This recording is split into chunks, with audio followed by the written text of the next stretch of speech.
A surprising turn of events for James Comey amid Trump's legal drama. Imagine this. A high-profile indictment of a former FBI director is met with a bizarre twist of fate.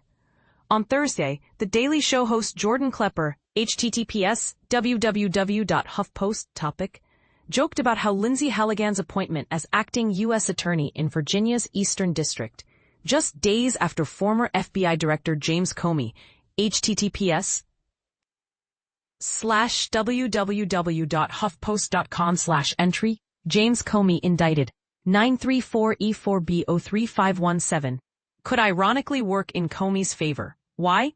Because Halligan's lack of prosecutorial experience and the questionable strength of the case against Comey might actually create a situation where Comey's legal troubles are less likely to succeed.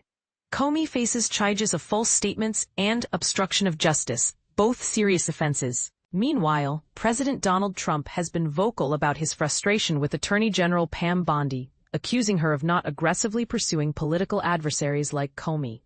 Klepper pointed out that Halligan, who has no prior prosecutorial background, is a shockingly unqualified candidate for the role. Yet this appointment could backfire for the Department of Justice. The bad news is Trump keeps putting people in charge who don't know their job, Klepper said. But the good news is the same thing.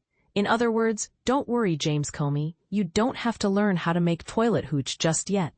The segment then cut to correspondent Troy Iwata, who deadpanned he was kind of rooting for Halligan because her improbable rise triggered my American love for an underdog and gave him Legally Blonde vibes. It's a hilarious take on the absurdity of the situation. But here's where it gets controversial.